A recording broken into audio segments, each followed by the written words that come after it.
என்ன தோணுதோ என்ன கேள்வி எல்லாம் இப்போ பிணத்தை வந்து நம்ம வந்து ஒரு உறவாகவே கருதுவோம். உறவு தான் நமக்கு. அதுக்கு தான் அவர் சாகும்போது அவர் குளிப்பாட்டி எண்ணெய் தேய்ச்சி தலை உருவி புது சட்டை போட்டு அதெல்லாம் பண்ணுறதுக்கான கனெக்ஷன் அதுதான். அங்கீகரித்து மட்டும் இல்லாமல் அவங்கள இன்னும் டீப்பாக போய் அவங்களோட என்ன அங்கீகாரம் அவங்கள கொடுக்கணும், ஆளுமை. அப்போ அந்த ஆளுமை எனக்கு இது முன்னாடி தெரியாது. அவங்கள இப்போ எனக்கு தெரிய வருது. எதனால் இந்த வேலையெல்லாம் இன்றைக்கி அவங்க சாவு வந்தாங்கன்னா அந்த சாவு விட இவங்க சொல்கிறது தான் கேட்கும். ஏன்னா அங்கே ஏன் சாதி ரீதியாக மட்டும் நம்ம பேசக்கூடாதுன்னா அது ஒரு சின்ன வட்டம் ஆகிடும், நமக்கு ஒரு ப்ராடாக இருக்காது. ஏன்னா எல்லாருக்கும் தெரிஞ்ச விஷயந்தான் அது. அதை தாண்டி நம்ம குமாரி எப்படிலாம் பார்க்கலாம் என்ற ஒரு ஐடியா தான் நமக்கு. அதை தாண்டி அவங்கள்ட்ட எப்படி என்ன இருக்குது. அதுதான் இப்போ அவங்க வந்து வெளியில் வந்து இவ்வளோ செஞ்சாலும் அவங்களுக்குன்னு ஒரு பர்சனல் லைஃப் இருக்குது. அதையுமே அவங்க வெளியில் நம்மள்ட்ட பேசுகிற விதத்தை நான் பார்த்த வரைக்கும் என்னென்னா, எல்லாத்தையும் ரொம்ப அன்பாக இருக்காங்க, ரொம்ப ஏக்கம் ஆதங்கம் அதிகமாக இருக்குது, ஆசை அதிகமாக இருக்குது, எதுவுமே நடக்கலை விரக்தியிலே இருக்காங்க. ஆனால் மற்றவங்களும் ரொம்ப அன்பாகவும் இருக்காங்க. யாரும் இப்போ அப்படி ஒரு காரியம் பண்ணுறாங்க ஒரு பொண்ணா, ஊரில் எத்தனையோ பேர் என்னென்னமோ பேசுவாங்க, நேராகவே பேசுவாங்க. அது எல்லாத்தையுமே அந்த நேரத்தில் சமாளிக்கிறதுன்னு ஒன்று இருக்கு இல்லையா, கடந்து போகிறதுன்னு இருக்குல்ல. கடந்துட்டு போயிட்டு அவங்களுக்குள்ள மனசு கஷ்டப்பட்டுருந்தாலுமே அடுத்தவங்கள்ட்ட பேசும்போது அது இல்லவே இல்லை, வரவேற்கிற தன்மை இருக்குது. யாராக இருந்தாலும் வாங்க அப்படிங்கிற ஒரு இது இருக்குது. நான் வந்து பார்த்தது அவங்ககிட்ட அந்த ஒரு கேரக்டர் நான் எதிர்பார்க்கவே இல்லை. இவ்வளோ பேசணுன்னா அவங்க ரொம்ப போல்டாக இருப்பாங்க, ரொம்ப டெரராக இருப்பாங்கன்னு தான் நான் நினச்சது. என் மைண்டில் அவங்களும் ரொம்ப டெரராக இருப்பாங்க போல அப்படின்னு நினச்சேன். நேரில் பார்த்ததுக்கப்புறம் நான் சுத்தமாக அந்த மாதிரி தாட்டே இல்லை எனக்கு. நம்ம டெய்லி பேசலாம். அப்போ லைஃப் ஸ்டடின்றது நம்ம ஒரு 4 பார்ட்டாக பிரிக்கிறோம். ஃபஸ்ட்டு வந்து குமாரின்ற தனிநபரை நம்ம வந்து பார்க்கணும். As a individual person, family, அவங்களுடைய சொந்தக்காரங்க, அவங்க எப்படி இருக்காங்கன்றது ஒரு ஐடியா. இண்டிவிஜுவலாக பார்த்தாச்சு. குமாரி சார்ந்துள்ள சமூகத்தை நம்ம எப்படி பார்க்கணும். அப்போ குமாரி இந்த சமூகத்தை எப்படி பார்க்குறாங்க, இந்த சமூகம் குமாரியை எப்படி பார்க்குது, இந்த ஊர் மக்களோட இருக்க. அப்போ இந்த ஊர் மக்களோட அவருக்கான உறவு என்ன, எப்படி பார்க்குறாங்க என்ற ஒரு பார்வையில் நம்ம ஸ்டடி பண்ண வேண்டியது. அதுக்காக தான் நம்ம வந்து ஊரில் லைஃப் ஸ்டடி பண்ண போகிறோம். லைஃப் ஸ்டடின்றது குமாரியை மட்டும் இல்லாமல் ஊர்லேயே நிறைய பேரை பார்த்து கேள்வி கேட்க போகிறோம். நம்ம இருக்கிற சூழல் டைம் ஷெடியூலில் அந்த குறிப்பிட்ட ஆளுமே ஜெனரேஷன் கேப், நம்ம டிஃப்ரெண்ட் ஜெனரேஷன் வச்சு பார்க்கணும். அதை முதல் generation, first generation, second generation, third generation. இப்போ ஃபஸ்ட்டு ஜென்ரேஷனை நாங்கள் என்ன டிஃபைன் பண்ணியிருக்கோன்னா ரொம்ப வயசானவர்கள். இப்போ அவங்களுடைய இறப்பு சடங்கு அந்த விஷயங்களில் ஏற்கனவே எப்படி பண்ணாங்க, எது பண்ணாங்கன்றதை சொல்லுவாங்க. அதே சமயத்தில் குமாரியை பற்றி அவங்க என்ன நினைக்கிறாங்கன்றதை சொல்லணும். அதை எப்படி அணுகணுன்றதை நம்ம அதை கவனமாக பண்ணணும். அது அடுத்த கட்டம் பார்ப்போம். செகண்ட் ஜென்ரேஷன்னா 50 to 40 வயசு அந்த மாதிரி இருக்கிறவங்க, அப்போ நடுத்தரமான வயசு, அவங்கள செகண்ட் ஜென்ரேஷன். அப்போ அவங்கள்ட்ட சில ஆட்களை நம்ம பாயிண்ட் எடுத்து அவங்கள பார்க்கணும், அவங்க பேசணும், அவங்களுடைய அனுபவங்கள், அவங்க குமாரி எப்படி. தேர்ட் ஜென்ரேஷன் பார்த்தோன்னா ஒரு 30 வயசுக்குள்ளே, அந்த வயசு உள்ள ஆட்கள் எப்படி குமாரி. 3 ஜென்ரேஷன் வித்தியாசத்தோடு தான் அந்த லைஃப் ஸ்டைலையும் நம்ம இந்த எல்லாரையும் பார்க்க போகிறோம். இது வந்து செகண்ட் பார்ட். தேர்ட் பார்ட் வந்து குமாரியோட ப்ரொஃபஷன், குமாரி செய்கிற தொழில் சார்ந்த குமாரியை பார்க்கணும். அப்போ அந்த குமாரி அந்த இறப்பு சடங்கை எப்படி செய்கிறாங்க, அது எப்படி வழி நடத்துகிறாங்க, குமாரியோட ரோல் என்ன, அது செய்யும் போது பர்ஃபார்மரா இல்லை குமாரியோட ரோல் என்ன, எந்த அளவுக்கு ஈடுபாட்டோடு செய்கிறாங்களா இல்லை ஈடுபாடு இல்லாமல் செய்கிறாங்களா, கடமைக்குன்னு செய்கிறாங்களா இல்லை வருமானத்துக்காக ஏதாவது செஞ்சுட்டு போகணும்னு செய்கிறாங்களா, இந்த ஏரியாவை நம்ம ஸ்டடி பண்ணோம். அவங்களுடைய ப்ரொஃபஷன் சார்ந்து. அப்போ அந்த சடங்கு, அப்போ அப்படியான ஒரு விஷயத்தை நம்ம பார்க்குறோம். இந்த 4th பாயிண்ட் வந்து சடங்கு. அவங்க செய்கிற தொழில், அந்த தொழிலை பற்றி மட்டுமே ஒரு ஸ்டடி. அப்போ சடங்கு என்ன இப்போ இறப்பு சடங்கு. அப்போ சடங்கே ஒரு பர்ஃபார்மன்ஸாக எப்படி நம்ம பார்க்க முடியும்? ரிச்சுவல் ஆஸ் எ பர்ஃபார்மன்ஸுன்ற ஒரு கான்செப்ட் இருக்குது தியேட்டரில். இப்போ ரிச்சுவல் வந்து ப்ராப்பர் பர்ஃபார்மன்ஸ், அதுதான் பியூர் பர்ஃபார்மன்ஸ்னு எங்கள் டீச்சர் அடிக்கடி சொல்லுவார். அப்போ அந்த சடங்கு எப்படி ஒரு பர்ஃபார்மன்ஸாக பார்க்குறது? அப்போ நம்ம லைஃப் ஸ்டடியே வந்து லைஃப்பை ஸ்டடி பண்ணுறது. இந்த ஒரு பாயிண்டில் கொஞ்சம் வித்தியாசம்னா லைஃப்பை பார்க்கறது. ஆனால் லைஃப்பை பார்த்துட்டு அதுலேருந்து ஸ்டடி பண்ணி நம்ம ஒரு பர்ஃபார்மன்ஸ் க்ரியேட் பண்ணுறது. ஆனால் சடங்கு பார்க்கும்போது சடங்கே ஒரு பர்ஃபார்மன்ஸ். அந்த பர்ஃபார்மன்ஸை பார்த்து அதுலேருந்து நம்ம ஸ்டடி பண்ணி நாம் ஒரு பர்ஃபார்மன்ஸை க்ரியேட் பண்ணணும். அப்போ இந்த சடங்குன்றது இறப்பு சடங்கு மட்டும் இல்லாமல் பொதுவாக சடங்கை பற்றி அண்டர்ஸ்டாண்ட் பண்ணுறதுக்கு நம்ம சில சடங்குகளை பார்ப்போம். ஒரு நாள் வந்து நம்ம அழகர் சித்தர் கோயிலுக்கு போகணும். கிளாரிட்டி கிடச்சிருக்குல்ல. ஏன்னா இப்போ நம்ம சும்மா லைஃப் ஸ்டடி போகிறதுக்கு முன்னாடி உங்களுக்கு ஒரு ஐடியா கிடைக்கணும். ஒரு பிரான்ச் கொடுத்துட்டா நீங்களும் அந்தந்த பிரான்ச்சில் பார்த்துட்டே இருப்பீங்கன்றதான் உங்களுக்கு ஐடியா. ஒரு ஏரியா இது லைஃப் ஸ்டடி, இந்த ஒரு கைண்ட்ஸ் ஆஃப் டைப்பில் நம்ம பார்க்குறோம். இன்னொரு ஏரியா வந்து எக்ஸ்பெரிமெண்ட் பண்ணுறது. நம்ம பார்த்த விஷயங்களை பேசணும், பேசிவிட்டு அதில் இருக்கிற விஷயங்களை ஏதாவது செஞ்சு பார்க்கக்கூடிய விஷயங்கள் கிடச்சிட்டா உடனே அன்றைக்கி செஞ்சு பார்க்கணும். இன்னொரு ஏரியானா ரைட்டிங் வந்து இதில் ரொம்ப இம்பார்ட்டன்ட். அப்போ சுபாஷினி என்ன பண்ணணுன்னா, நீங்கள் கொஞ்சம் இந்த விஷயம் நம்ம இன்றைக்கி இப்போ கதைச்ச விஷயங்களை எப்படி நோட் பண்ண முடியுன்றத ஒரு சீன் பண்ணுறோன்னா அந்த சீன் வந்து இன்றைக்கி செய்கிறோம், அது ஒவ்வொரு நாளும் அது டெவலப் ஆகிட்டே இருக்கணும். ஆனால் ஒவ்வொரு நாளும் வேறு சீனும் செஞ்சிட்டே இருக்கணும். அப்படியான ஒரு ஐடியா கிடைக்கணும். அப்படி பண்ணால் நம்ம இந்த 7 நாளில் ஒரு ஃபார்ம் கிடைக்கும் நமக்கு. இல்லை, இப்போ குருநாதத்தை பொறுத்த வரைக்கும் அந்த 2 வேலை செய்கிறதுலேயுமே இப்போ நாவிதரை யாரும் மறத்தில்லை. சோரியங்கத்துலேருந்து குமாரி இங்கே ட்ரான்ஸ்ஃபர் வராங்க, குடிபெயர்ந்து குருநத்தம் வராங்க. அவங்க பூர்வீகம் குருநத்தம் இல்லை, அவங்க சோரியங்கப்போம். அவங்க இங்கே வரும்போது என்ன பண்ணுறாங்க, அங்கே அவங்க வீட்டுக்காரரு ஆரம்பத்தில் கொஞ்ச நாள் இது பண்ணுறாரு, அவரும் இறந்துடுறாரு. அதுக்கும் பிற்பாடு குமாரி அநேகமாக அவங்க அந்த குமாரி என்னை விட ஒரு 3 வயது 4 வயது பெரிய பொண்ணாக இருக்கும். இப்போ அதுக்கு 60 வயசு இருக்கலாம். அது சேரக்குறைய ஒரு ஒரு ஒரு 12-13 வருஷத்துக்கு முன்னாடிலேருந்து இந்த வேலையை செய்ய ஆரம்பிச்சிடுது. எப்படிப்பா சடங்கு செய்கிறதுக்கே நீங்கள் ஒரு பொண்ணை கொண்டு வரீங்க அப்படின்னு சொல்லி நான் ஒரு கிண்டலாகவும் இதாகவும் கேட்டிருக்கேன். ஆனால் சமூகம் அதை வந்து ஒரு அதாவது எந்த சமூகம் அது ஆண்கள் தான் செய்யணும்னு சொல்லிச்சோ, அதே சமூகம் என்ன பண்ணுவதுனாக்கா அதை செய்கிறதுக்கு ஆள் இல்லாத போது, அந்த ஆண் இல்லாத போது அதை அப்படியே உடைக்கிறான்.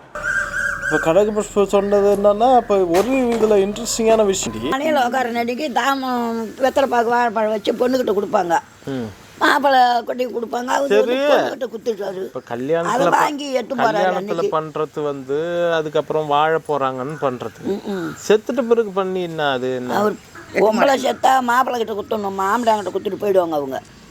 மறு கல்யாணம் அவர் பண்ணிக்கணும். அதுதான் மேட்ரு. இப்போ பொம்பளை செத்தா இவர்கிட்ட குத்துறணும், அவர் குத்த தாம்பளத்தை இவர்கிட்ட குத்தணும், பொம்பளை கொடுத்துட்டு போவான், இவரு கொடுக்க மாட்டாரு.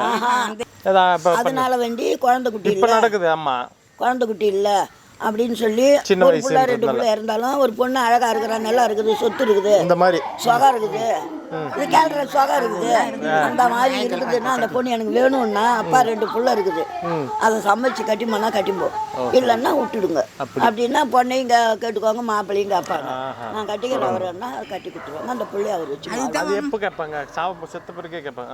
1 வருஷம் 6 மாதம் சென்று தான் அதெல்லாம்.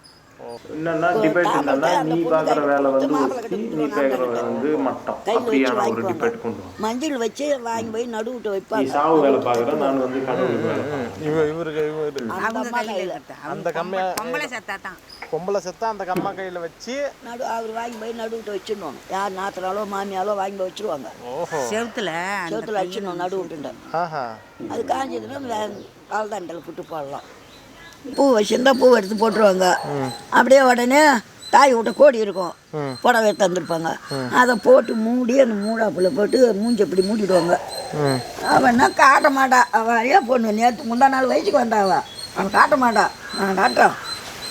இப்படி போட்டு மூடிடுவாங்க. இப்படி போட்டு மூடி வச்சு ஆத்தா விட்டு கோடி போட்டு மூடிடுவாங்க மூஞ்ச. இப்படி மூடிட்டு முறையாக இருக்கிறவங்க நாத்தனாரோ இல்லை வேற ஒருத்தவங்க யாராவது இருந்தாங்கன்னா இது உள்ளார கையை மூஞ்சி உள்ள இப்படி கையை விட்டு கைட்டி இப்படி போடுவாங்க. சர்வீஸ் சைட்டில் போடுறாங்க. அந்த நம்மளாட்ட எங்களாட்ட இருக்கவங்க கிட்ட நிற்பாங்க. சுமங்கலையாக இருக்கிறவங்க எட்ட நின்றுக்கு பார்த்துட்டு யாரையே ஒதுங்கிடுவாங்க, அவங்கள இட்டுன்னு போயிடுவாங்க கோயிலுக்கு. ஒரு விஷயம் மொத்தமாக இந்த சடங்கு சார்ந்து இவங்க சொன்ன விஷயங்கள் கொஞ்சம் இன்ட்ரெஸ்டிங்காக இருக்குது. எனக்கு வந்து இந்த இறப்பு வாழ்வு டெத்து லைஃப் கனெக்ட் ஆகிக்கிட்டே இருக்குது. குமாரி நேற்று சொன்ன விஷயங்கள் இருக்குல்ல, அது வந்து சம்பவமாக, அதாவது குமாரி தொழில் சார்ந்து சொன்ன விஷயங்கள். அப்போ என்னென்ன தொழில்? குழந்தைக்கு தலைக்கு ஊற்றுறது, நலங்கு வைக்கிறது, பொண்ணு வயசுக்கு வந்தால் இது பண்ணுறது, அப்புறம் வந்து இறப்பு, கருமாதி அப்படின்னு சொல்லி இப்போ குமாரியோட தொழில் சார்ந்து இது கூட செய்கிறாங்கல்ல கோயிலில் அம்மனோட துணியெல்லாம் இது அது அது இப்போ இது வந்து இன்னொன்று அவங்களோட குலத்தொழிலாக வர்ற துணி வைக்கிறது. இது எல்லாமே தொழிலில் இவ்வளோவும் வருது, இவ்வளோ தொழில் வருது. இன்னொரு பர்சனலான அவங்களுடைய ஸ்ட்ரகிள்லாம் நம்ம சொல்லியிருந்தாங்களே.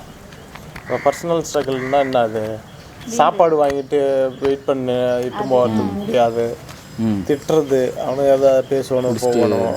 துணியில் சுடுகாடு போகிற வரைக்கும் போட்டுமா அவங்க நெடுக்க 2 ஆள் வருவாங்க. ஒரு ஆள் அப்படியே மாற்றி நடந்து போன பிறகு அடுத்தது பின்னாடி இருக்கிற துணி எடுத்துன்னு வருவாங்க. அடுத்து முன்னாடி போயிட்டு அப்படியே போட்டுக்கினே போவாங்க. சுடுகாடு வரைக்கும் எனக்கு தெரிஞ்சு போட்டு வைக்கிறாங்க. அது ஒரு கௌரவமாக நினச்சி அந்த நாளில் போட்டாங்க.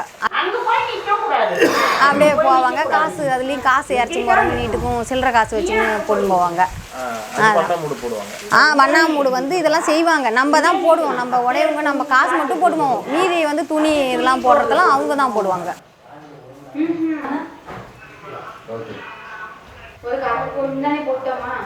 அதான் சொல்கிறேன், எல்லாருக்கும் போட மாட்டாங்க.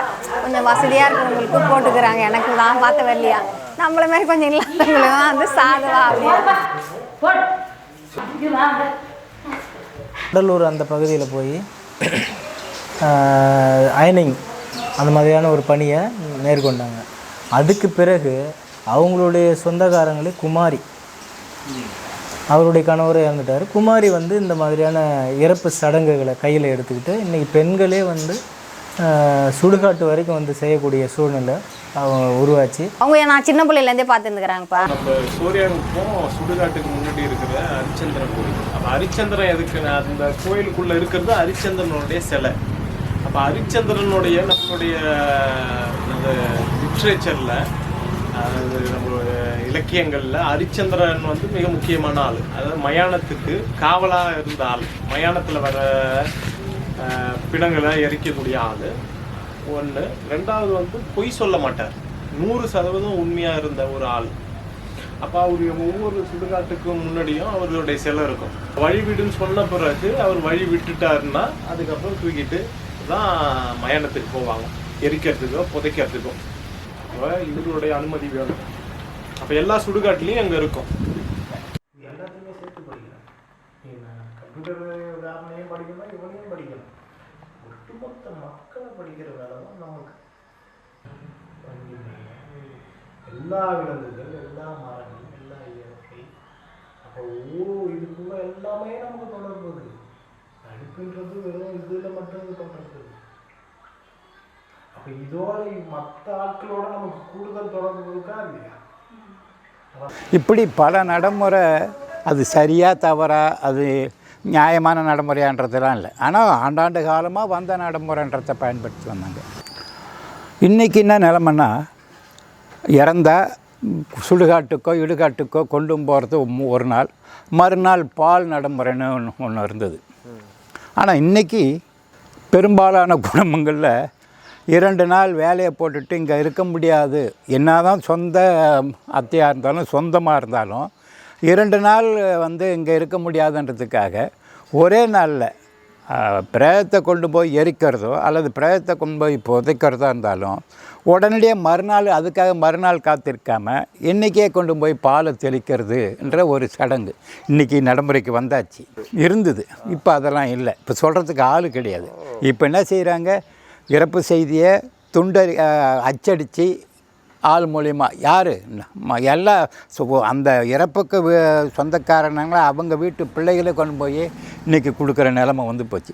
வெட்டியாந்தான் இந்த செய்தியை சொல்லணுன்ற நிலமை, வெளியூருக்கோ இல்லை உள்ளூருக்கோ வெட்டியாந்தான் போய் சொல்லணுன்ற நிலமை மாறி இன்றைக்கி அந்த இறந்தவர் வீட்டு ஜனங்களே அவங்க அங்கே இருக்கக்கூடிய சிறு பிள்ளைகளே கொண்டு போய் செய்தியை வெளியூருக்கோ அல்லது உள்ளூருக்கோ சொல்லணும் நிலமை மாறிச்சு. இன்றைக்கி என்ன நிலமை வந்து போச்சுன்னா, யாரும் வெளியே நேராக போய் சொல்ல வேண்டிய அவசியம் இல்லை, ஃபோன் பண்ணி சொல்லக்கூடிய நிலமை இன்றைக்கி மாறிப்போச்சு. அந்த வெட்டியாந்தான் போகணும், அதுக்காக ஏற்பட்ட தகராறுலாம் இன்றைக்கி மறைஞ்சு போன ஒன்றாயிட்டுது. அதுவும் மாதிரி உள்ளூரில் செய்தி என்ன செய்வாங்க, ஒத்த வெடி போடுவாங்க.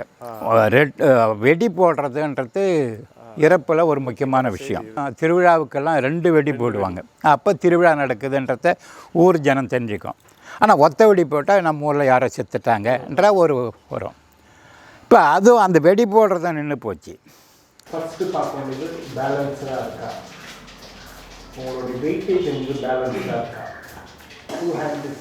இன்றைக்கி ஊர் அந்த காலையில் ஒரு முறை வீடு வீடாக போய் சொல்கிறது இல்லாமல் அந்த பிரேதம் எடுக்கிற நேரத்துக்கு முன்னாடி போய் ஒரு முறை ஊரை சுற்றி வெட்டியான் சொல்லணும். அது வேறு இருக்கு. ஆமாம், அந்த எடுக்க போகிறாங்கன்னு சொல்லணும். அந்த நிலைமை இன்றைக்கி மாறிப்போச்சு.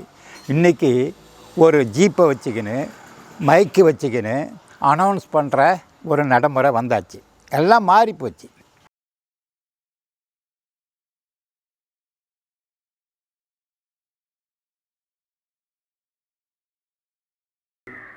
கிளியர் ஆக தான் அது கொஞ்சம் நல்லா வரும். அது நல்ல விஷயம். அதில் இப்போ நமக்கு எல்லா நிகழ்வுகளையும் இவங்க ஒரு முக்கிய பங்காக இருக்கிறாங்க. ஆமாம், முக்கியமாக பார்த்தீங்கன்னா அந்த பரியேறி. ஆமாம், பரியேறி அந்த குழந்தை பிறந்தா போயிட்டு அதுக்கு இது பண்ணுறது, பொண்ணு வயசுக்கு வந்து அதை கேட்டேன் நான். அதுக்கு போய் இவங்க வந்து அந்த தீட்டுன்னு சொல்லி அந்த இது பண்ணுறது, தாலி வாங்கிறது, தாலியை அந்த அறுக்கிறது, அந்த நிகழ்வுலேயும் இவங்க முக்கியமான ஆளாக முக்கியமான நிகழ்வுகள்லாம் சமூகத்தில் ஒரு முக்கிய பங்கு எடுக்கிறாங்க. அவனா ஆனால் அந்த சமூகம் வந்து அவங்கள வந்து அதான் நல்லா சொன்னீங்க. ஒரு காலில் முள் தைச்சிட்டுன்னா பரியேற கூட்டம்னுவாங்க அந்த காலத்தில். அண்ணன் தம்பி 2 பேரும் சிறந்த வைத்தியர்கள், நாட்டு வைத்தியர்களாக இருந்தாங்க. சவர தொழிலும் பண்ணுவாங்க, நாட்டு வைத்தியம் பார்ப்பாங்க. அதை விட அவங்க குடும்ப பெண்கள் இருக்கிறாங்களே அவ்வளோ அற்புதமாக. அன்னைக்கு அந்த காலத்தில் ஊரில் இருக்கக்கூடிய பிரசவம் பூரா பார்த்தவங்க நாவிதர் குடும்பத்தை சேர்ந்த பெண்கள் தான். யாசகம் எடுத்து சாப்பிட்டாங்க அந்த காலத்தில். எனக்கு தெரியும், மன்னாரோ அல்லது அம்பட்டோரோ வருவாங்க, அவங்கக்கிட்ட நாம் சமைச்சு நாம் சாப்பிட்டுட்டு இப்போ தான் சமைச்சோம், இன்னும் சாப்பிடவே இல்லை, போய் இன்னொரு வீடு வருன்னுவாங்க. பெண் வரவே கூடாதுன்னாங்க. பெண்ணு தான் செய்கிறாங்க. பெண் இல்லைன்னா இன்றைக்கி இறப்பு இதே கிடையாது. அது ஒன்று. இன்னொன்று பார்த்தீங்கன்னா குமாரியை இப்போ குமாரி வந்து இது பண்ணுறாங்க, என்னது குழந்தை பிறந்தா போய் இது பண்ணுறாங்க, குளிப்பாட்டுறது. பொண்ணு வயசுக்கு வந்துட்டு அந்த வேலையை போய் அவங்களுக்கு துணி துவைக்கிறது, அந்த இதை சடங்கு பண்ணுறாங்க. தாலி வாங்கிறதுன்னு சொல்லி அந்த இதுக்கு போகிறாங்க. இறப்பு சடங்கு செய்கிறாங்க, பரியேறி செய்கிறாங்க. இதில் என்னன்னு பார்த்தீங்கன்னா குமாரியோட ஆளுமை வந்து வெளியில் தெரியாமல் இருக்குது. ஆனால் குமாரி மிகப்பெரிய ஆளுமையாக இல்லை இந்த சமூகத்தில் நடமாடின்னு வராங்க. ஆமாம், எங்கள் கதையை தெரிஞ்சிங்கன்னா எங்கள் கதை பகவானுக்கு தான் தெரியும். எங்கள் கதை எங்களுக்கு கொஞ்சம் எங்கள் அம்மாவே நான் பார்க்கல. அதில் தண்ணி வச்சு செத்துட்டாங்க. நான் என்னன்னாக்கா ஏமாத்திரப்புனாக்கா 3 மாதத்து குழந்த. அம்மாவே எனக்கு மூஞ்சே தெரியாது.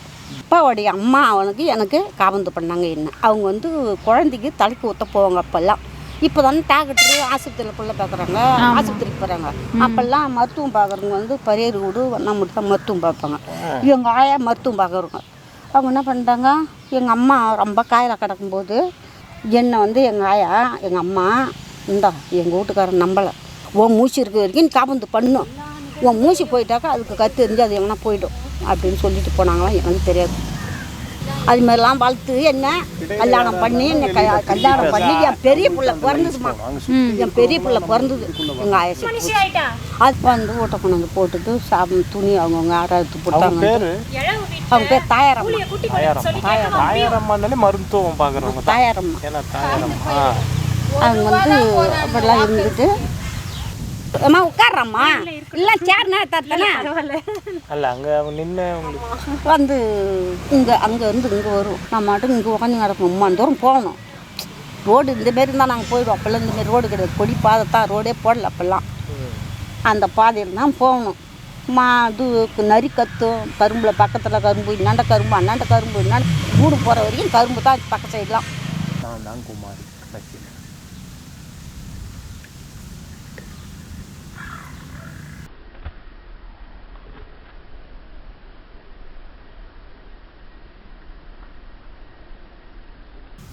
நான் தான் குமாரி. ஓடுறது தான் அங்கே போய் சேஞ்ச் ஆகும்.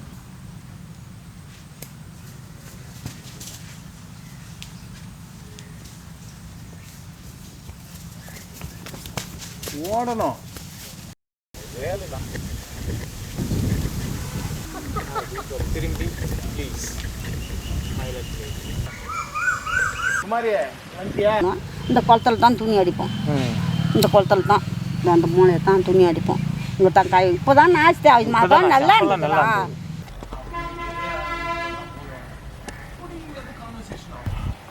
அப்படின்ற தகவல்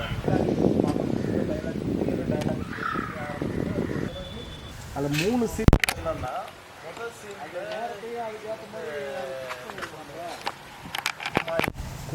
குமாரியை எஸ்டாப்ளிஷ் பண்ணுறது தான். இப்போ குமாரியை எஸ்டாப்ளிஷ் பண்ணி இவங்க வந்து இந்த புடவை எல்லாம் சுற்றின்னு வராங்க. அந்த புடவை என்னன்னா நடப்பாவாடன் முதல்ல ஒரு இது இருந்தது, இப்போ இல்லை. எது நடப்பாவாடன்னு சொல்லுவாங்க.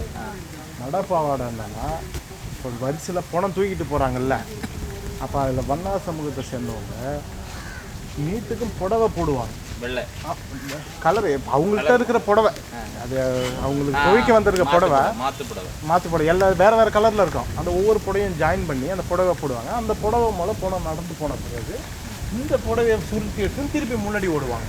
பரியர் வேலையும் நான் பார்க்குறேன், என் வேலையும் பார்த்துக்கிறேன், 2 வேலையும் பார்த்துக்கிறேன். சுடுகாட்டில் எப்போ தொடங்குது இந்த வேலை, பெரிய வேலை? நானா? யார் சொல்லி செஞ்சு? யார் என் இஷ்டத்துக்கு தான் செஞ்சேன், எனக்கு யாரும் சொல்ல மாட்டாங்க. பண்ணும் இல்லாமல் ரொம்ப சீரியஸாக இல்லாமல் அதுக்கு இடையில நிற்கணும். இல்லை இவங்கெல்லாம் இருக்க பார்த்து நான் செய்யலை, இவங்கெல்லாம் இருக்க பார்த்து நான் இந்த வேலை செய்யலை. என் வேலை மட்டும் தான், நான் 1 hour வேலை மட்டும் தான் செஞ்சேன். இப்போ இவங்கெல்லாம் இல்லாததுனால அங்கே தத்து உண்டா என்னை கூப்பிட்றாங்க, போகிறாங்க, கொள்றாங்க. அதனால் நான் போய் ஆமாம். இப்போ தான் வண்டி, அப்போல்லாம் கிடையாது. பல்லாக்கு புடவை தான் போடுவோம். ஒரு புடவை எடுத்து புடவை போடுவோம். நடப்பாவடை போடுவாங்க. இப்போ எங்கே போடுறாங்க நடப்பாவடை? கீழே நடப்பாவடை போடுவோம். யார் போடுது? நாங்கள் போட்டுக்குவோம். அப்போ போட்டோம். இப்போ எங்கே துணி போட்டுக்கிறீங்களா? நான் தான் போடுறது. நடப்பாவடை போடுவேன். இப்போ யார் போடுவாங்க? நடப்பாவடை போடணும்னா 4 பேர் 5 பேர் இருக்கணும். ஒரு ஆள் போடுவோம். ஓடி ஓடியாருன்னா ஒருத்தங்க எடுத்துக்கிட்டு இது வரைக்கும். ஆமாம், அங்கே வந்து இப்போ இவர் செத்துட்டாரு, அதுக்கு நடப்பாவடை கடைசியாக எப்போ போட்டது? எப்போ நிறுத்துறது நடப்போம்? இப்போ ஏன் போடுறதில்ல? ஆள் இல்லை, காசு தர மாட்டாங்க. அதே சமயத்தில் புடவை இல்லை. அதுக்குன்னு ஊர் வேலை செஞ்சு ஊருக்குள்ள புடவை போட்டுருவோம். ஊர் துணியாக தரமா துவைக்கிட்டு போட்டுட்டு துவைச்சி கொடுத்துருவோம். இந்த குழந்தை பிறந்ததும் போனாங்கன்னாக்கா அதுமாரி அதுக்கு ஒரு பாட்டு போடுவோம்.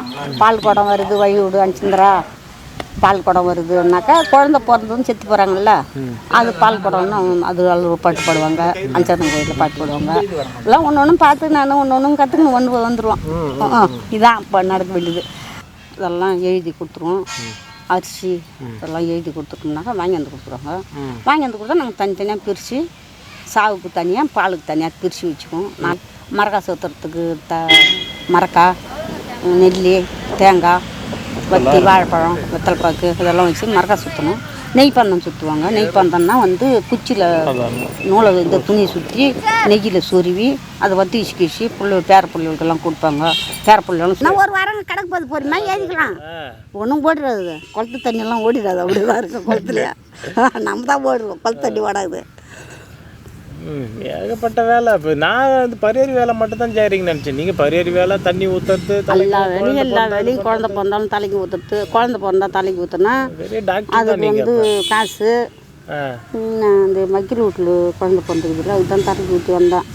இப்போ ஊருக்கு போய்க்குது ஐயர் மாவில் குழந்தை பிறந்துக்குது பொண்ணு, ஐயர் மாவுக்கு அதுக்கும் தலைக்கு ஊற்றணும். பொண்ணு பிறந்தது வந்தோடனே கூப்பிடுவாங்க நீங்கள். ஆனால் அவங்களாம் அவங்களுக்கு ஊற்ற தெரியாது. ஊற்ற தெரியாது. உங்களுக்கு எப்படி அது? எனக்கு அது வந்து சருசாயிடுது. சின்ன பிள்ளைய எடுத்து ஊற்றுட்டு எப்படி குழந்தைய தூக்கி தெம்மா குழந்தை இருக்கும் அது அவங்களாம் தூக்க மாட்டாங்க, தூக்கிறதுக்கு பயப்படுவாங்க. நான் அந்த காலை பிடிச்சி தூக்கி எடுத்து காலை பிடிச்சி தூக்கி எடுத்துன்னு வந்து எடுப்பேன். அப்படிதான் தலை அப்புறம் நான் தூக்கினா எதுவுமே ஆகாது பிள்ளைகளுக்கு. நீங்கள்லாம் தூக்குனாக்கா உரம் விழும் அப்படி சொல்லுவாங்க. நான் தூக்கினா எதுவுமே ஆகாது. அந்த மரக்கா சுற்றுறது கோடி போட்டாங்களா? ஆமாம், கோடி போட்டாங்களா? கோடி போட்டு அவங்கள படுக்க வச்சு பச்சை கீத்து தர சொல்லி அதில் போட்டு படுக்க வச்சுக்குவோம். இழுத்துட்டு மாத்திரம் 3 தரம் மாத்திரம். அதேமாரி வெத்தலை பாக்கில் இந்த இது பாலியம் கூட வரீங்களா, வெத்தலை பாக்கு கொடுத்து மாத்துறாங்களே தெரியுமா, அந்தமாரி அப்படி தான் நீ இருந்தாலும் அப்படி தான் அனுப்பணும். சும்மலியார் இங்கே வந்திருக்கக்கூடிய எல்லாருக்கும் எங்களுடைய வணக்கங்களை தெரிவிச்சுக்கிறோம்.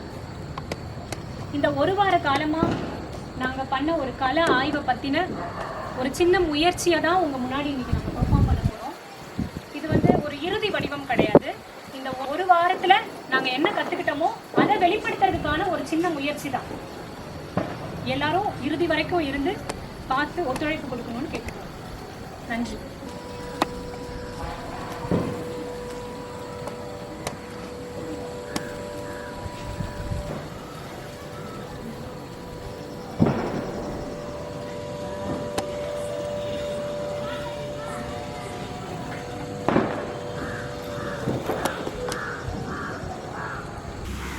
வேலை இருக்குது பாச்சம் அது தோட்டி பாஞ்சத்தை உதவி அவன் தான்.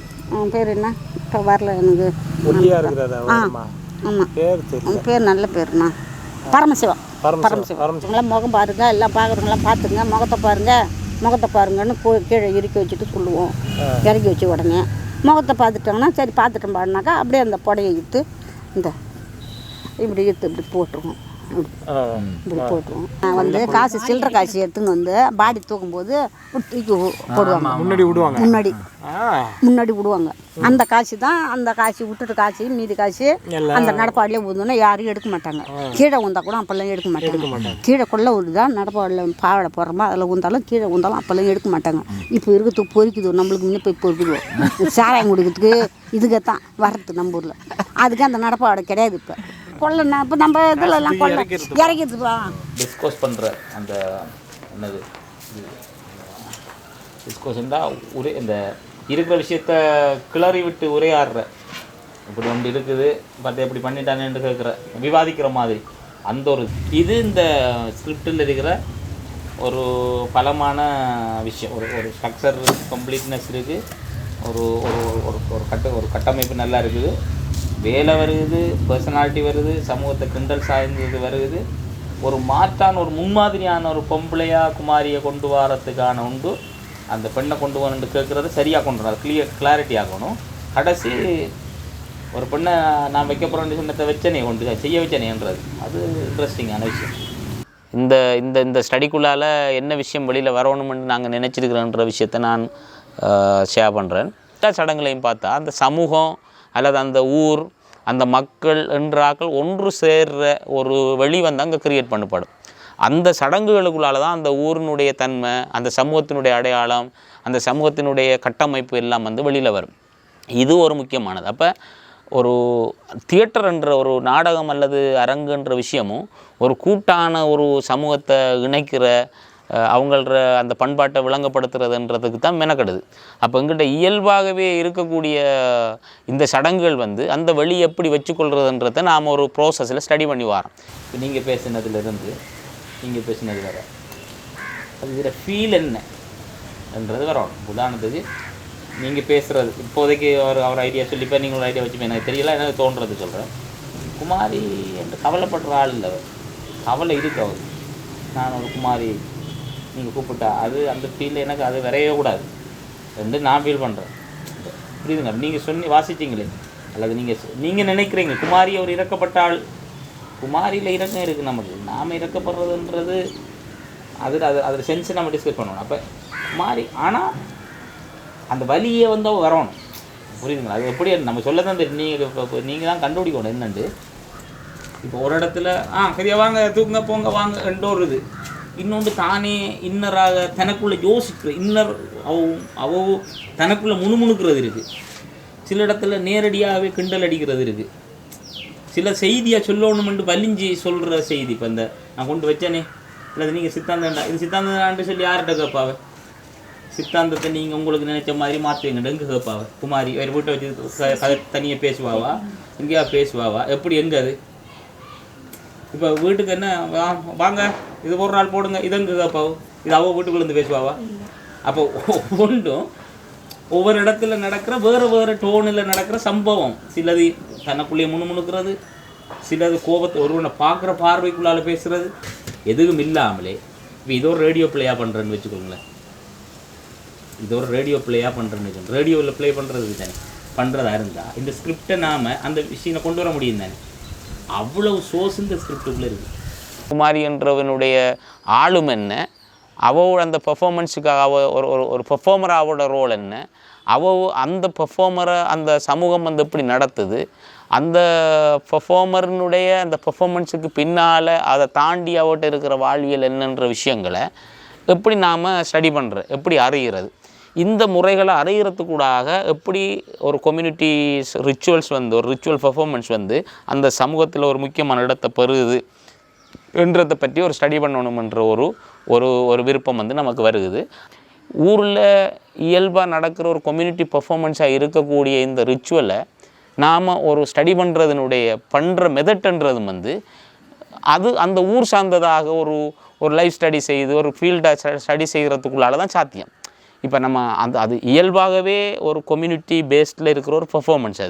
அந்த கம்யூனிட்டி பெர்ஃபார்மன்ஸை நாம் பார்க்குறதுன்றதுலேருந்து அதில் சம்மந்தப்படுற ஆளை சந்திக்கிறதுலேருந்து அந்த சமூக பின்புலத்தை விளங்கி கொள்றதுன்றதுல இருந்து தான் இதில் இந்த ஒரு இந்த துறையில் ஈடுபடுற ஒரு ஆள்ற பயிற்சி ஆரம்பிக்கணுமன்ற இதில் தான் இதை ஸ்டடி பண்ணுறதுக்கான மெத்தட்டாகவே நான் என்ன பார்க்குறோம்டா அவங்கள நாடி போய் இந்த விஷயங்களை அறிகிறது. பொதுவாக இப்போ ஒரு ப்ளே மேக்கிங் அல்லது ஒரு ப்ரொடக்ஷன் ஒன்று பண்ணணுமெண்டா நாம் ஒரு குறிப்பிட்ட இடத்துல தங்கியிருந்து அல்லது ஒரு ஸ்கிரிப்ட் எழுதி அதை எடுத்து நாடகம் செய்கிறன்ற அல்லது ஒரு தியேட்டர் பெர்ஃபார்மன்ஸ் செய்கிறன்ற மெத்தட் வந்து இதுக்கு செட் ஆகாது.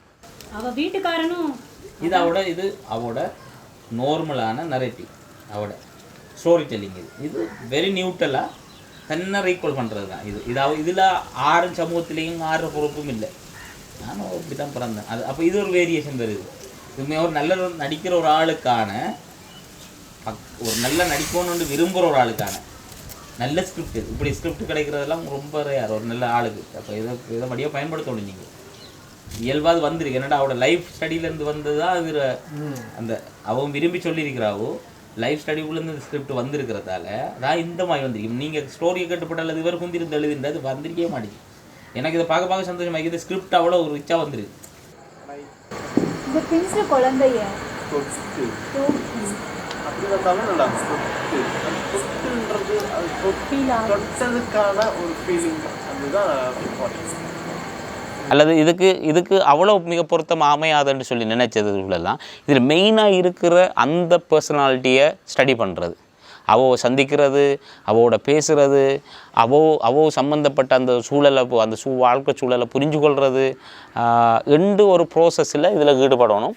பண்ணி போக்குள்ள இந்த பெர்ஃபார்மன்ஸையும் அந்த பெர்ஃபார்மரையும் அதுக்கான சொசைட்டியும் விலகி கொள்ளலாம் என்ற ஒரு வேலையில் தான் இந்த வேலை ஆரம்பிச்சிருக்கு. இதை பண்ணி போக்குள்ள இந்த பெர்ஃபார்மன்ஸுகளில் இருக்கிற அடிப்படையை எடுத்துக்கொள்கிறதுக்குள்ளால் நாம் புதிய சில வேறு பெர்ஃபார்மன்ஸில் க்ரியேட் பண்ணலாம். இப்போ ஒரு நாடகம் ஒன்று உருவாக்குறது அல்லது ஒரு வேறு any kind of theatre performance நம்ம மேக் பண்ணலாம், மேபி டாக்குமெண்ட் பண்ணலாம், எல்லாம் பண்ணலாம். ஆனால் இது இயல்பாகவே ஒரு பெர்ஃபார்மன்ஸாகவே இது இருக்கிறதால அதை விளங்குறதுன்றது கூட ஒரு பெர்ஃபார்மன்ஸை க்ரியேட் பண்ணுறதுக்கு இதை ஸ்டடி பண்ணுறதுன்ற உண்டு. நம்ம ஸ்டடி பண்ணுறதே ஒரு பெர்ஃபார்மன்ஸாக இருக்குதுன்றதை நாங்கள் உணரக்குள்ள தான் முதல் கட்டம் அவங்க என்ன செய்கிறாங்க, எப்படி செய்கிறாங்க, அதோட ரோல் என்னன்றதை நாம் ஸ்டடி பண்ண போகிறோம். அந்த ஒரு தளத்தில் தான் இந்த இப்போ நாடகம் அல்லது ஒரு ப்ரொடக்ஷன் மேக் பண்ணக்குள்ள முதல் கட்டம் இது என்ன இருக்குதுன்றதை பார்க்கணுமன்றதில் அவங்கள போய் சந்தித்து அவங்களோட போய் உரையாடி அவங்களோட வாழ்வியல் சூழலை விளங்கி கொண்டு அவங்க உலகாலம் அவங்களோட பர்சனல் லைஃப் ஸ்டடி என்ற ஒரு விஷயத்தை நாம் இதில் முக்கியமான ஒரு மெத்தடாக நாம் இதில் யூஸ் பண்ணுறோம். இப்போ நாம் இப்போ அந்த களத்தில் அதில் சமூகத்தில் ஒரு முன்மாதிரியாக பல வேலைகளையும் பொருட்படுத்தி செய்கிற ஒரு ஆளை அந்த சமூகம் எப்படி நடத்துது, இந்த முன்மெடுத்து செய்கிற அந்த ஆளினுடைய சமூகத்தை நோக்கிய கேள்விகள் என்ன, அந்த கேள்விகளுக்கான உரையாடல் என்ன, அது ஏற்படுத்த போகிற விளைவு என்ன என்றதை ஒட்டியதான இன்னொரு உரையாடல் ஸ்பேஸை கிரியேட் பண்ணுறதுக்கு தான் இந்த குமாரி பர்ஃபார்மன்ஸ் மேக்கிங் வந்து நடக்குது. அவளும் வேற ஒருத்தி கூட குடித்தனம் பண்ண போயிட்டான். ஆயா தான் என்னை தூக்கி வளர்த்துச்சு. வாழ போன இடத்துல வகையாக தான் வாழ்ந்தேன். ஒரு தளர்வு மிக்கிற ஒரு லாங் ப்ராசஸ் கொண்ட ஒரு ப்ளே மேக்கிங்காக தான் இது போகுது. இதுதான் இப்போதைக்கு இருக்கிற நிலவரம். இப்போதைக்கு அவங்களோட ஸ்டடி பண்ணி சில சீனுகள் எடுத்து சில இன்டெப்த்தான டிஸ்கஷன் நடந்து சில கேஸ் ஸ்டடிஸ் எடுத்து ஒரு க்ரியேட்டிவாக டிசைன் பண்ணுற ப்ராசஸ் அளவில் இது வந்து நிற்குது. இது நிச்சயமாக இது டிஸ்கஸ் பண்ணி திரும்ப உரையாடி அதை ஷேப் பண்ணி இதை 4 பேர் வந்து பார்த்து அவங்களோட ஒப்பீனியன் பண்ணி ஒரு இந்த விடயம் இன்னும் இந்த க்ரௌடை தாண்டி இதில் சம்மந்தப்படுற ஆக்களை தாண்டி குமாரியை தாண்டி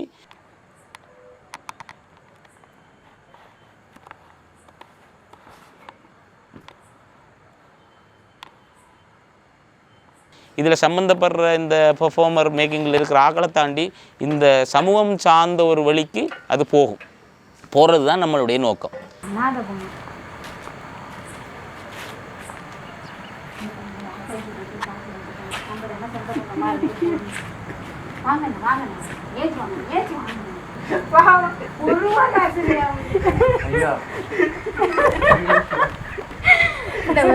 நான் வச்சு 1 ரூபா போயிடும் படுத்துக்கோங்க.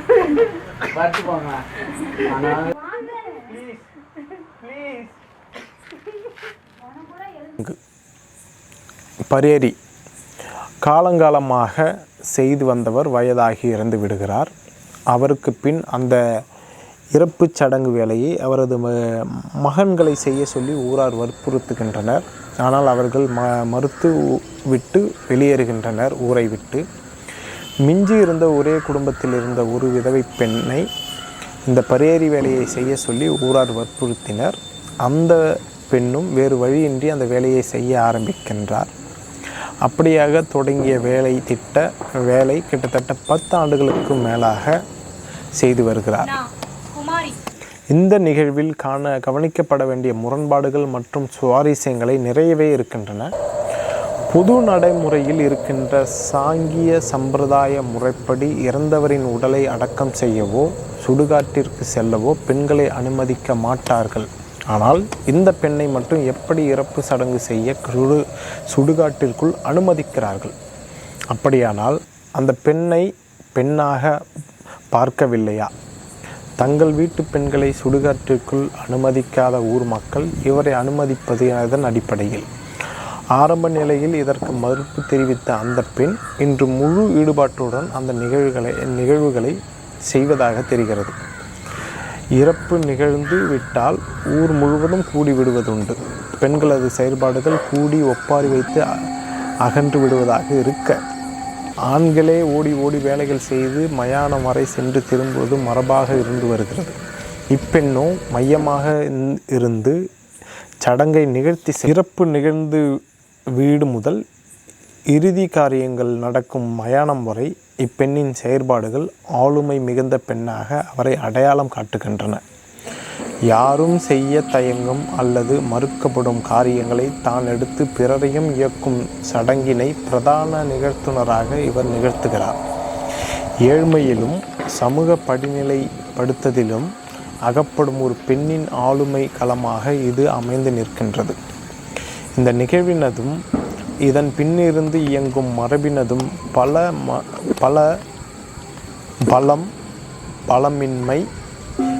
பலமின்மைகளை மதிப்பிடுவதற்கு மேலாக இப்பெண்ணின் நிகழ்த்துனரது ஆளுமையை பதிவு செய்வதும் அதன் வழியான உரையாடலை தூண்டுவதுமான அரங்க படைப்பாக்கம் ஒன்றினை நிகழ்த்த வேண்டியிருக்கிறது.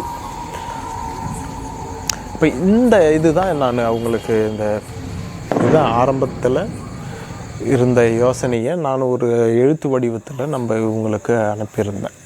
நான் பாண்டிச்சேரி யூனிவர்சிட்டியில் நாடகத்துறையில் படிக்கும் போதுலேருந்தே இந்த யோசனை எனக்கு இருக்குது. கிட்டத்தட்ட 10 ஆண்டுகள்.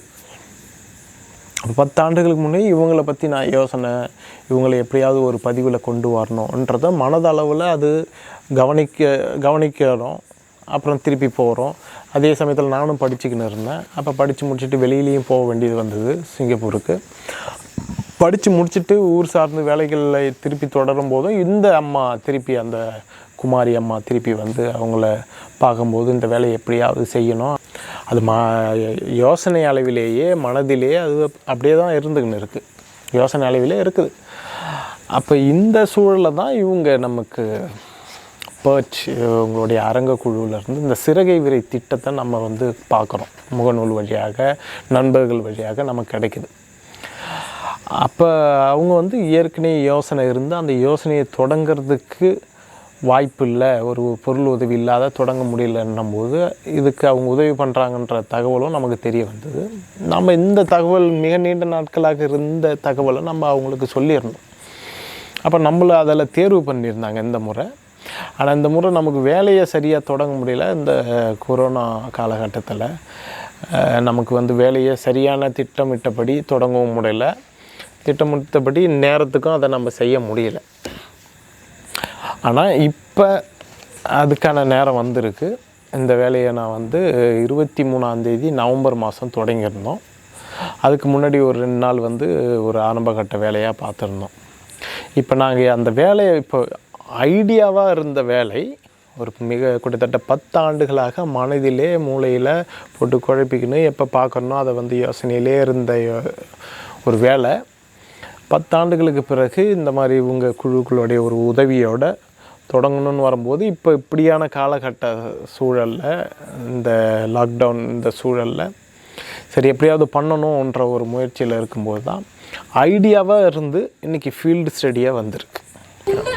ஒன்று வந்து 3 பார்ட்டாக பிரிச்சுக்கலாம். ஒன்று வந்து ஐடியாவாக இருந்தது, அதை தான் இப்போ நான் உங்களுக்கு ஐடியாவை சொன்னேன். இன்னொன்று வந்து லைஃப் ஸ்டடி. இது இப்போ தற்காலமாக இன்னைக்கு இந்த அவுட்புட் இப்படின்ற 3 நிலையில் நம்ம அதை பிரித்து சொல்லணும் போது உங்களுக்கு இந்த ப்ராசஸ் வந்து இப்போ ஐடியாவாக 10 ஆண்டுகளாக இருந்து வந்த ஒரு வேலை, அதுக்கு வந்து ஒரு பெரும் உதவியாக இருந்த பர்ச் அரங்கக்குழு. அப்போ அந்த ஐடியாவாக இருந்தது இன்றைக்கி வந்து செயல்பாட்டுக்கு வந்திருக்கு. அப்போ அந்த லைஃப் ஸ்டடியாக நாங்கள் வந்து ஆரம்பித்தோம்.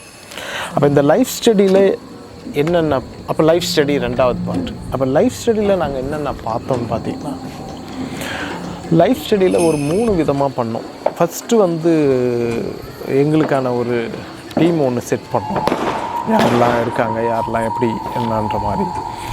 அப்போ அந்த டீம் செட் பண்ணி லைஃப் ஸ்டடியை என்ன, அப்போ அந்த டீம் செட் பண்ண பிறகு நாங்கள் வந்து தொடர்ந்து ஜூமில் டிஸ்கஷன் ஆரம்பித்தோம் ஃபஸ்ட்டு. ஏன்னா இந்த காலகட்டத்தில் நேரில் சந்திக்க முடியாது. சரி அதுக்காக ஜூம்லையாவது அந்த நம்ம இணைய வழியாக அந்த வேலையை ஆரம்பிப்போம்னு சொல்லிட்டு ஆரம்ப கட்டத்தில் நாங்கள் அதை ஆரம்பித்தோம். அப்போ நாங்கள் ஆரம்பிக்கும் போது நம்ம நண்பர்களோடு ஆரம்பித்தது. என்னுடைய நண்பர் விவானந்தராசா, அடுத்த நண்பர் வந்து முருகானந்தம், இலங்கையை சேர்ந்தவர். இப்போ வந்து இங்கே முனைவர் பட்ட ஆய்வாளராக செயல்பட்டு வருகிறார் புதுச்சேரியில். முனைவர் பக்தவத்சல பாரதி அவருடைய கைடோட, அப்போ அவர் தான் கைடு, அவரோட துணையோட அவரோட வழிகாட்டுதலின்படி அவர் வந்து PhD பண்ணுறாரு அரங்க மானுடவியல் என்ற தலைப்பில். விவானந்தராசா வந்து என்னுடைய நண்பர், அரங்க செயற்பாட்டாளர், எழுத்தாளர். அப்போ இலங்கை கிழக்கு பல்கலைக்கழகத்தில் நாடகத்துறையில் ஆசிரியராக இருக்கிறார். அடுத்த நண்பர் வந்து முருகானந்தம், அப்போ அவரும் முனைவர். அவர் வந்து கள்ளக்குறிச்சியில் இருக்கிற பள்ளியில் திருவள்ளுவர் பள்ளியில் ஆங்கிலத்துறை பேராசிரியராக இருக்கிறார். இவங்க 3 பேரும் என்னுடைய நெருங்கிய நண்பர்கள்.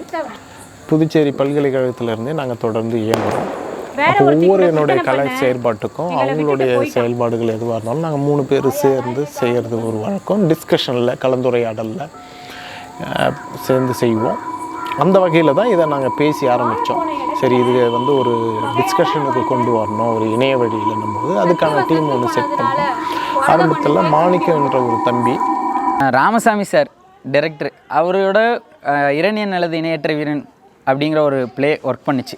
அதுக்கு அடுத்து இந்த ப்ளே, அதுக்கும் இதுக்கும் குறைய டிஃப்ரென்ஸ் இருக்குது. அது ஒரு ஸ்கிரிப்ட் பேஸ்டான ஒரு ப்ளே, இது ஸ்கிரிப்ட் இல்லாமல் லைஃப் ஸ்டடியிலேருந்து உருவாக்குற ஒரு ப்ளே. ஸோ அதில் பண்ண விஷயங்களும் அதில் பண்ண ஒரு கைடன்ஸும் அதுலேருந்து இதில் கொஞ்சம் வித்தியாசம் இருக்குது. அபிநயான்ற ஒரு பொண்ணு, அபிநயா வந்து தூத்துக்குடியை சேர்ந்தவங்க. அவங்களும் நிறையா நாடக குழுக்களோடு இணைந்து செயல்பட்டுருக்காங்க, தொடர்ந்து அரங்க செயல்பாட்டில் இருந்தாங்க. அப்போ அவங்களோட நாங்கள் அவங்க மாணிக்கம், நான், முருகானந்தம் ப்ரெசன்டேஷன் பிளான் பண்ணியிருக்கோம். இப்போ இதில் மீட் பண்ண ஆட்கள் நிறைய ஆள் மீட் பண்ணோம், அவங்களாம் வரப்போகிறாங்கிற மாதிரி பேசியிருக்காங்க. இப்போ நாங்கள் பண்ண விஷயங்கள்லாம் சின்னதாக ஒரு ப்ரெசன்டேஷன் பண்ண போகிறோம். அதன் பிறகு அன்பரசின்ற ஒரு பொண்ணு வந்து ஆர்வமாக இருந்தாங்க. புதுசு எனக்கு ஒரு டிஃப்ரெண்ட்டாகவும் இருந்தது. முன்னாடி ஆக்டருக்கு இந்த மாதிரி ஒரு கொடுக்கும்போது ஒரு கேரக்டர் கொடுத்துருவாங்க, ஆனால் இது அவங்களே போய் பார்த்து அந்த கேரக்டரே அவங்களே நேராக பார்த்து பண்ணும்போது ரொம்ப டிஃப்ரெண்ட்டாக இருந்தது. நான் எக்ஸ்பெக்டேஷன் பண்ணது வேறு, இங்கே வந்து நாங்கள் பார்த்தது வந்து ரொம்பவே டிஃப்ரெண்ட்டாக இருந்தது. எனக்கு இதுதான் இங்கே வந்து நான் கற்றுக்கிட்ட ஒரு விஷயமே. எதை பார்த்தாலும் ஒன்று ரெக்கார்ட் போட்டுருவோம், இன்னொன்று வந்து நாங்கள் அதை பார்த்துட்டு யார் யாரை பார்த்தோம், அவங்க என்னென்ன பேசுனாங்க அப்படிங்கிறத எங்களோட இதாக நாங்கள் என்ன புரிஞ்சுக்கிட்டோங்கிறத எழுத சொன்னாங்க. எழுதும் போது அது வேறு மாதிரி இருந்துச்சு. அதுக்கப்புறம் கொஞ்சமாக அவங்க பேசுனது, அவங்க பண்ணது, இவங்க இப்படி வேலை பார்த்துருக்காங்க, இன்னொருத்தவங்கள்ட்ட போய் அவங்கள பற்றி கேட்கும்போது அவங்க கொடுத்த அந்த தகவல்கள், இது எல்லாமே எங்ககிட்ட கொஞ்சமாக மைண்டில் ஏறி அதுக்கப்புறம் ஒரு ஆக்டராக அவங்கள பார்க்கும்போது அதை வந்து நாங்கள் என்னென்ன எடுத்துக்கலாம், அவங்கக்கிட்டேருந்து என்னென்ன எடுத்துக்கலாம், டைலாக் எடுத்துக்கிட்டோம்.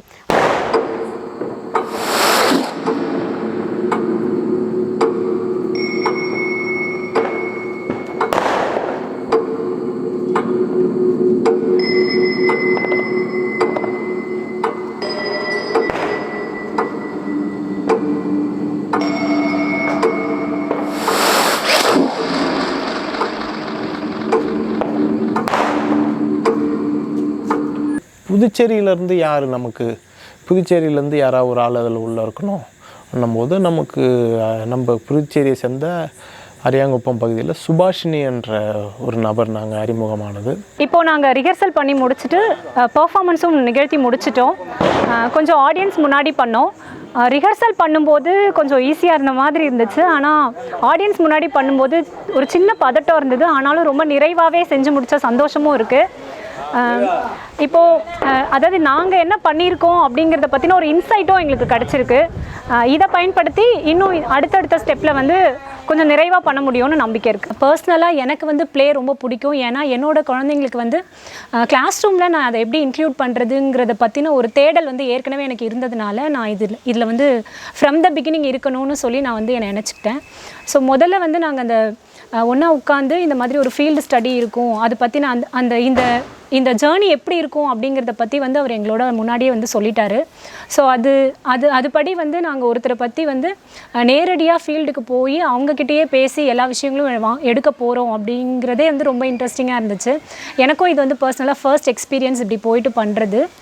அதுக்கப்புறம் நாங்கள் வந்து குமாரியை போயிட்டு மீட் பண்ணோம்.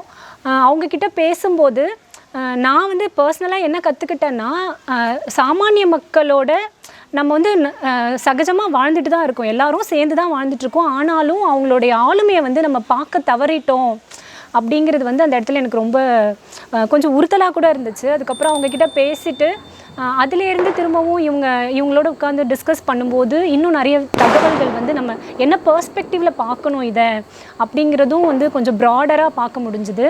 குமாரிக்கா, எத்தனையோ பேருக்கு நீங்கள் சாங்கியம் பண்ணியிருப்பீங்க. நாத போனோம், எனக்கு சாங்கியம் பண்ணி சொர்க்கலோகத்துக்கு அனுப்புனீங்கன்னா ரொம்ப நல்லா இருக்கும். அப்புறம் நாங்கள் இந்த ரிஹர்சல் அப்படிலாம் வந்து எங்கள் டீமோடு சேர்ந்து சொல்லிக் கொடுக்க ஆரம்பித்தாங்க. அதில் வந்து நான் வந்து இப்போ தான் இந்த ப்ளேக்குள்ளெல்லாம் வரேன் அப்படிங்கிறதுனால எனக்கு பர்சனலாக நிறைய இன்ஹிபிஷன்ஸ் இருந்துச்சு. அதெல்லாம் உடச்சிட்டு நான் வெளில வர்றதுக்கே நான் இன்னும் சிரமப்பட்டுட்டு தான் இருக்கேன். ஆனால் அது எல்லாமே வந்து இவர் கொஞ்சம் ரொம்ப ரொம்ப ஸ்ட்ரிக்டாக இல்லாமல், ஆனால் எங்கெல்லாம் வந்து அது வந்து சொல்லணுமோ அந்த இடத்துலலாம் ரொம்ப அழகாக சொல்லி கொடுத்துட்டே இருக்காரு. ஸோ அந்த மாதிரி இருக்குது. அதில் இன்னொரு விஷயம் நான் வந்து என்னில் நான் கண்டுபிடிச்சது என்னென்னா, இப்போ அந்த ஃபீல்டு ஸ்டடி முடிச்சுட்டு அதுலேருந்து என்னால் ஒரு ஸ்கிரிப்டை வந்து கொண்டு வர முடியுது அப்படிங்கிறத நான் இங்கே லேர்ன் பண்ணிட்டேன். ஸோ என்னால் ஒரு ஸ்கிரிப்டை வந்து ஒரு ஃபீல்டு ஸ்டடியிலேருந்து எடுக்க முடிஞ்சுது. அதுக்கப்புறம் அந்த ஸ்கிரிப்டை வந்து டிஸ்கஸ் பண்ணோம். அப்படி டிஸ்கஸ் பண்ணும்போது நல்லா இருக்குது அப்படின்னு சொல்லியும் என்கரேஜ் பண்ணியிருந்தாங்க. ஸோ அது வந்து இதுக்குள்ளே வெறும் ப்ளேனா நான் முதல்ல என்ன நினச்சேன்னா வெறும் நம்மளுடைய உடல் மொழிகளை மட்டும் என்ஹான்ஸ் பண்ணுறது அந்த மாதிரி தான் நினச்சிட்டு வந்தேன். ஆனால் இங்கே வரும்போது பார்த்திங்கன்னா அதுக்குள்ளே ஸ்கிரிப்ட் இருக்குது, அதுக்கான காஸ்டியூம்ஸ் ரெடி பண்ணுறது இருக்குது, அந்த மாதிரி அதோடைய அந்த ப்ளேக்குள்ளே இன்னும் நிறைய நியூஆன்சஸ் இருக்குது அப்படிங்கிறத வந்து என்னால் லேர்ன் பண்ணிக்க முடிஞ்சுது. அப்புறம் இந்த குமாரி அப்படிங்கும்போது அவங்க ஒரு பெரிய பர்சனாலிட்டியாக இப்போ எங்களுக்கு தெரியுறாங்க. அவங்களுடைய பல வேலைகளை வந்து அவங்க ரொம்ப சாதாரணமாக எல்லாமே சொன்னாங்க. அவங்களுக்கே வந்து அவங்க அவ்வளோ பெரிய வேலை பண்ணுறாங்கங்கிறத வந்து இன்னும் அவங்களுக்கே அது புரியல. ஆனால் நம்மளுக்கு அதை கேட்கும்போது அது ரொம்ப அழகாக இருந்துச்சு. அதை வந்து ஒரு ப்ளேக்குள்ளே எடுத்திருக்கிறதே வந்து நான் ரொம்ப பெரிய விஷயமா பார்க்குறேன். அப்போ அந்த வகையில் நாங்கள் இந்த பர்ஃபார்மன்ஸ் டீம் வந்து ஒரு டீம் செட் பண்ணி வேலைகள் போயிட்டு இருந்தது. இதுக்கு பேரலாக இன்னொரு டீம் வந்து குருவிநத்த பகுதியில் இயங்கிட்டு வந்தது. அதாவது குருவிநத்துலேயும் ஆட்கள் இருந்தாங்க. குருவிநத்தம் பகுதியில் டெக்னிக்கல் டீம் வந்து எல்லாமே இவங்க தான் சப்போர்ட் பண்ணுறது, டெக்னிக்கல் டீம் எல்லாமே இது பண்ணுறதா. அப்போ டெக்னிக்கல் டீம்னு பார்த்திங்கன்னா எங்களுக்கு வந்து ஊரில் தங்க வைக்கிறது, உணவுக்கு எல்லா வேலையும் எங்களுக்கு வந்து பண்ணி கொடுக்கறதில்ல. அப்போ நண்பர் தோழர் ராஜா அவர்கள் இப்போ வந்து மணமேடை, அதுக்கு முன்னாடி மணமேடை இருக்கும், இப்பயும் இருக்குது மணமேடெல்லாம். ஆனால் அந்த இதுக்கு பலவை அரேஞ்ச் பண்ணுறது அவர் தான். கீழே ஐயர் உட்காரத்துக்கு மணப்பலவை போடுறவங்களும் அவங்க தான். ஒரு மணக்கட்டை அது மேலே ஒரு வெள்ளை கலர் துண்டு மடித்து போடுறது, அதில் கிடைக்கிற அரிசி இதெல்லாம் வந்து ஒரு ஊதியமும் இருக்கும் அவங்களுக்கு. நாம் வந்து செய்யலாம் இப்போதைக்கு. அப்போ இறப்பு வந்து மோளம் அடிக்கிறதுக்கு அது ஒவ்வொரு சமூக ரீதியாக இருக்கிறதுனால அது அவங்க தான் வந்து செய்கிற மாதிரி இருக்குது. நாம் செய்யலாம், செய்ய முடியாதுன்னு இல்லை. ஆனால் அது வந்து ஊர் மட்டத்தில் பார்க்கும்போது அது செய்ய முடியாது. இப்போ நான் இந்த ஊரில் இருந்து நான் வெளியூரில் போய் நான் செய்வேன் அந்த வேலையை. இப்போது இங்கே ஒரே ஊரை சேர்ந்த ஊரில் இருக்கிறவங்க எல்லாம் சொந்தக்காரெலாம் இருக்கிறாங்க. நான் போய் அந்த வேலையை செஞ்சாக்கா என்ன ஆகுங்கன்னா நினைப்பாங்க. இப்படி ஒரு இது இருக்குல்ல, எண்ணம் இருக்குல்ல. இதில் தான் கௌரவமாக வந்து இப்போ நாம் செய்யணுன்னாக்கா அது வந்து நமக்கு எப்படி நம்ம வேலை கிடையாது அப்படின்ற மாதிரியான ஒரு நினப்பு ஒன்று. அதில் கௌரவம் இருக்குதுல்ல. அது பழைய இதிலலாம் வந்தனாக்கா அதுக்குன்னு ஒரு செட்டு இருக்கும். அந்த இளம் செட்டு வந்து ஆடுறதுக்குன்னே இது பண்ணும்போது மோளம் அடிக்கிறவங்களுக்கும் அடி விடும். மோளம் அடிக்காதையும் விட முடியாது, அங்கேயும் போகணும். அங்கே போய் கொல்லி வைக்கிற நிகழ்வு வைக்கிற இடத்துலையும் பிரச்சனை நடக்கும். ஒரு முறை கூட நான் இது வரைக்கும் ஆற்றுக்கு கொல்லி வைக்க போகிற இடத்துல வந்து ஒரு சண்டை இல்லாத, சாதாரணமாக ஒரு வாய் தகராறு இல்லாமல் இது வரைக்கும் நான் பார்த்ததே கிடையாது. தம்மா செய்கிறாங்கன்னா வந்து அது ஊர் வேலை செய்கிறதுக்குன்னு அந்த வேலை, துணி துவைக்கிறது, மற்ற முகசவரம், முடி வெட்டுறது, மோளம் அடிக்கிறது, கோயில் மோளம் அடிக்கிறது, பறை மோளம் அடிக்கிறதுக்கு தனித்தனியாக கம்யூனிட்டி வைஸ் இருக்கும்போது வீட்டு பொம்பளைங்க வந்து படி தாண்டக்கூடாது, ஆற்றுக்கு போகக்கூடாதுன்னு ஒரு கட்டுமானம் இருக்குது. ஆனால் அந்த சமூகத்திலேருந்து அவங்க அந்த வேலையை தொடர்ச்சியாக செஞ்சுக்கின்னு வரவங்க ஆண்கள் இறந்துட்ட பிறகு அவங்களுக்கு வேறு வழி கிடையாது. ஒன்று இந்த வேலையை செய்யி அப்படின்றது மாதிரி தான். இப்போ அவங்களுக்கும் வேறு வேலையும் தெரியாது. அவங்க வந்து வீட்டுக்காரர் கூட வந்து அதை கற்றுக்கிட்டு தான் எனக்கு ஒன்றும் ஞாபகம் இல்லை.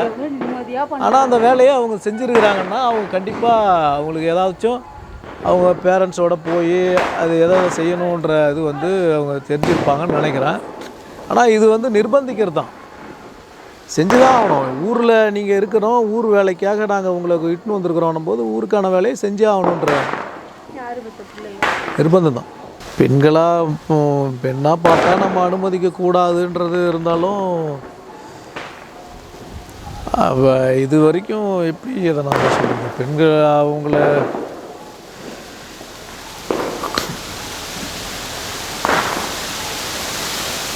அவங்க தான் செய்யணுன்ற ஒரு தேவை இருக்குது. அப்படி தான் நம்ம யோசிக்க வேண்டியது. நான் சொல்கிறது வேறு ஆள் இல்லை. இப்போ நம்ம செய்யக்கூடாதுன்றது இல்லை. இப்போ ஊரில் வேறு ஆள் இல்லை, தொடர்ச்சியாக அவங்க தான் வந்து அந்த வேலையை செஞ்சுன்னு வராங்கன்றதுனால எனக்கு தெரிஞ்ச வரைக்கும் எனக்கு அதில் விருப்பம் கிடையாது. இந்த இறுதி சடங்கு நிகழ்வு அவசியம் செய்யணும் அப்படின்னாக்கா அரசாங்கமே வந்து ஆள் எடுக்கணும். இதுக்கு கம்யூனிட்டி ஆள் அப்படிலாம் கிடையாது. அது ஆள் எடுத்து அதுக்குன்னு கவர்மெண்ட் சம்பளம் போட்டுட்டு போனால் அது அனைத்து சமூகத்தில் இருந்தும் செய்கிறதுக்கான வாய்ப்புகள் இருக்குது. முழுமையெல்லாம் பெறல. குமாரி வந்து இதில் செய்கிறது வந்து நமக்கு உடன்பாடு கிடையாது. நீண்ட நாட்கள் ஆகும். இது வந்து ஒரு வாரத்துக்குள்ள அப்படிங்கிறதுனால ஒரு சிறு நிகழ்வாக பொம்பளையாக செய்கிறது வந்து முதல்ல வந்து பொம்பளையாக செய்கிறது வந்து உடன்பாடு கிடையாது. வந்து அதுவும் இந்த கார்த்திகை தீபம் ஆம்பளையாக செய்யலாமான்னாக்கா பணிகளெல்லாம் விட்டுட்டு இப்போ வந்து ஊருக்கான வேலை அவங்க தான் செஞ்சு வந்துருக்குறாங்க. எங்களுடைய நன்றியை தெரிவிச்சுக்கிறோம். அதனால் அவங்க வந்து இந்த எப்படி நம்ம சொல்கிறது, அப்போ அவங்களுடைய நண்பர்களும் சேர்ந்து எங்கள் அரங்க குழுக்களே செயல்பாட்டு வந்து இருக்கக்கூடிய அப்போ கீதா, அப்போ முத்தழகி அப்படின்னு போன்ற சில பிள்ளைகளும் இருக்காங்க. அவங்களும் நமக்கு வந்து தொடர்ந்து உதவி பண்ணிட்டு வந்தாங்க. அதாவது இந்த ஊர் சார்ந்து நமக்கு டெக்னிக்கலாக அவங்க முழு சப்போர்ட். அப்போ இது முழுமையான ஒர்க்கு கிடையாது. அப்போ நம்ம பக்கத்தில் உதவி பண்ணவங்களாம் செஞ்சு சரி இதை பாருங்கள் நாங்கன்ற மாதிரி நாங்கள் அதை போட்டு காட்டினோம். அவங்கள்ட்ட வந்து நல்ல வரவேற்பும் வந்தது. எங்களுக்கும் வந்து ஒரு இது சரி என்ன வடிவத்தில் வந்திருக்குன்னு பார்க்குறதுக்கு ஒரு யோசனை. அப்போ இந்த ப்ராசஸே பார்த்திங்கன்னா இந்த லைஃப் ஸ்டடி இந்த ப்ராசஸ் வந்து எதையுமே எங்களுக்கு ப்ரீ டிசைன் இல்லை, ஸ்கிரிப்ட் இல்லை, எங்களுக்கு யோசனை மட்டும்தான் அந்த குமாரின்ற ஒரு ஆளுங்க இருக்கிறாங்க, அந்த ஊர் இருக்குது, அவ்வளோதான். அப்போ எல்லாமே ஃபீல்டு ஸ்டடிக்குள்ளே வந்த விஷயங்கள் தான் எங்களுக்கு. ஃபீல்டு ஸ்டடி மூலமாக போனதுலேருந்து ஃபீல்டு ஸ்டடி பண்ணி அந்த ஸ்டடியிலேருந்து டிஸ்கஸ் பண்ணி அந்த டிஸ்கஷன்லேருந்து ஸ்கிரிப்டு. அப்போ அந்த ஸ்கிரிப்டு அந்த டிஸ்கஷன்லேருந்து ஸ்கிரிப்டு அந்த ஸ்கிரிப்ட்லேருந்து நாங்கள் வந்து ஒரு அரங்க வடிவமாக க்ரியேட் பண்ணியிருக்கோம்.